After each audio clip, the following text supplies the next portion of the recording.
Hi, everyone. So our group did our project, the PDSA project, Plan Do Study Act project on hand washing in healthcare settings. And there's 5 people in our group, Deborah Downs, Christina Fong, Joanne Ong, Melissa Supamoko, and myself, Justina Rubio. Next slide.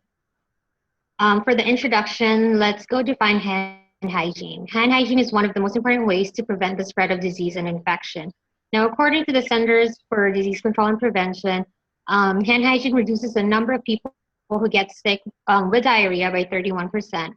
It also reduces respiratory illnesses like colds in the general population by 21%. And it also reduces diarrheal illnesses in people with weakened immune systems by 58%. So let's talk about why it is very important to practice hand hygiene in healthcare setting. Hospital patients get an estimated 722,000 infections each year. So that's about 1 infection for every 25 patients, which is a lot. Hospital-acquired infections that patients get are difficult to treat and can be life-threatening. Next slide. So what is PDSA? PDSA is a commonly used quality improvement model. There's 4 steps to PDSA, which is the first one is to plan. Plan is when you plan a change or test of how something works. You define the objective, questions, and predictions. The second step is to do. That's when you carry out the plan. So you collect the data and begin analysis of the data. Third one is to study, which is to look at the results. So you look at what you found out, and that's when the complete analysis of the data is studied, and you compare data to predictions. Fourth one is act, and that's when you decide what action should be taken to improve. So that's when you plan the next cycle. Okay, next slide. Okay, and then the plan for the first step for this project is to plan. The issue identification, the evidence-based practices that we found are hospital-acquired infections are associated with 90,000 preventable deaths of patients annually. Transmission of healthcare-acquired infections, also known as HCAIS, is mainly via the hands of healthcare workers, but compliance with recommendations is usually low and effective improvement strategies are needed.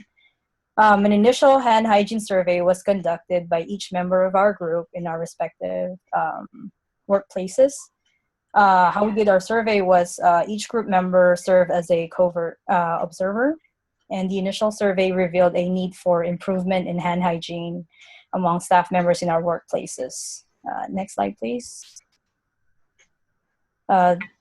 Root cause analysis.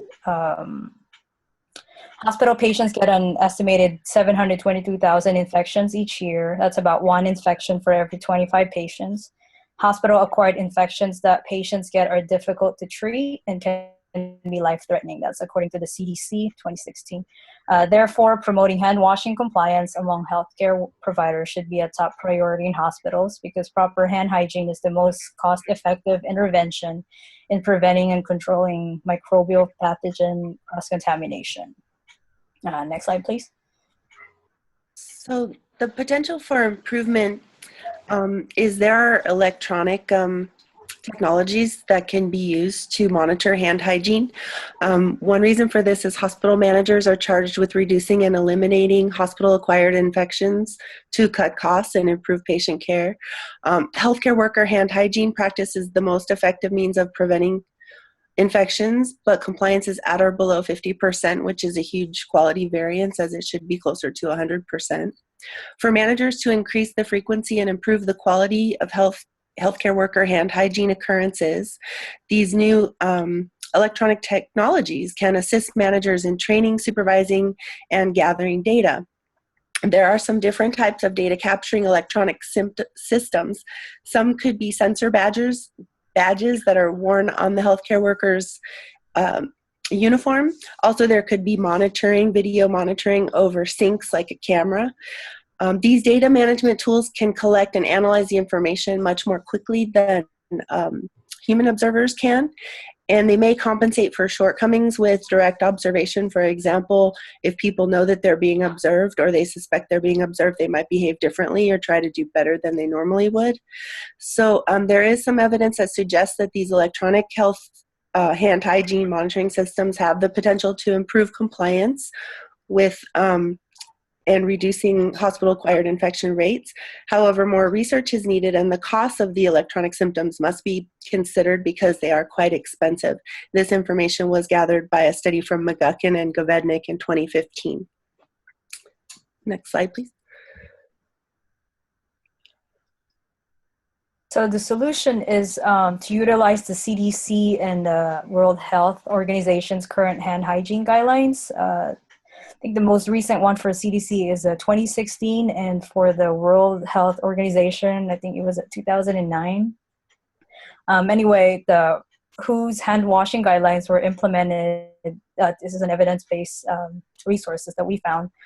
Hand washing guidelines were implemented in 55 departments in 43 hospitals from 5 countries: Pakistan, Saudi Arabia, Costa Rica, Italy, and Mali. Findings were the implementation of WHO's hand hygiene strategy is feasible and sustainable across a range of settings in different countries and leads to significant compliance and knowledge improvement in healthcare workers, supporting recommendation for use worldwide. And the use of ABHRS, this is another evidence-based resource, containing 60% to 95% alcohol is the standard of care for hand hygiene practice in healthcare settings when hands are not visibly soiled, as recommended by the CDC and the WHO. Next slide, please. So what can we do to promote hand hygiene? We can also provide interactive training and educational materials and posters for hand hygiene compliance. We can also provide proper hand hygiene techniques, methods to maintain skin health, expectations of managers, and indicators for glove use.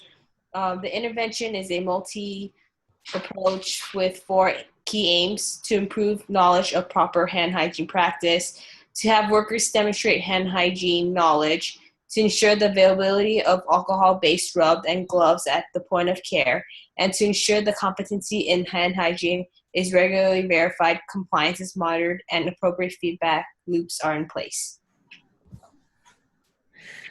So this study was conducted at a local San Diego hospital where I happen to work. And for the study, select staff members were trained to secretly monitor staff for hand hygiene compliance. At the same time, hand hygiene educational materials were distributed to all the staff members. And the study actually shows the course of the fiscal year 2015 where the data was collected by the observing staff. And at the beginning of the fiscal year, only 53% of the staff were compliant, while by the last quarter, 82% of the staff were compliant with hand hygiene. Next slide. So this is just a graphic representation of the slide I just spoke about, and it just shows the hand hygiene compliance going steadily up over the course of the fiscal year. Next. For the quality variance, we had an expected performance standard of 100% compliance anticipated by all 5 group members as we observed our fellow colleagues in performing hand washing before doing any type of patient care. So we found out that an average of 7 out of 10 or 70% of healthcare providers were observed to be performing hand washing techniques. So therefore, there is a determined difference in what is expected 100% compliance from what was observed in the clinical setting. Next slide. These are just posters that can be placed next to sinks to remind healthcare workers to wash their hands. And these shows like 1 million germs can be lived in 1 gram of poop. And, you know, with nurses, a lot of us clean poop. So wash your hands after. Next slide. And then this slide these posters can also be posted next to sinks to remind us how to wash our hands properly. So how should you wash your hands? So the first step is to wet your hands with clean running water. It could either be warm or cold. Turn off the tap and then apply soap. And when you lather your hands, you want to rub them together with the soap, and be sure to lather the back of your hands too, because bacteria can also harbor on the back of your hands, in between your fingers, and also under your fingernails. The third step is to scrub your hands for at least 20 seconds. If you don't have a timer, then you can hum the happy birthday song from the beginning to the end twice. Fourth step is to rinse your hand under running water, and the fifth step is to dry your hands using a clean towel or air dry them. And when should you wash your hands? The My 5 Moments for Hand Hygiene was developed by the WHO. This approach recommends that healthcare workers to clean their hands before touching a patient, before clean and aseptic procedures, after body fluid exposures, after touching a patient, and after touching anything around the patient surrounding. So the last step is ACT. Steps to meet our outcome is we need to get stakeholders involved. Holding a unit meeting to discuss ways in which proper hand washing can be implemented to all staff on the unit can be organized between the staff members, and also rewarding compliant staff with public recognition of a job well done can also be done. If the outcome was not met, a unit meeting should be held to see where the problem areas are and to brainstorm solutions on how we can resolve those issues. Non-compliant staff will be given private verbal warnings the first 2 times, and a third warning will result in a write-up. So in conclusion, following proper hand washing guidelines will significantly reduce the incidence of healthcare/hospital acquired infections. So let's keep our clients healthy and safe by doing our part and wash our hands.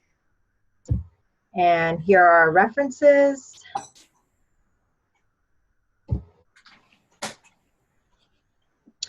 And that's it. Thank you. Thank you.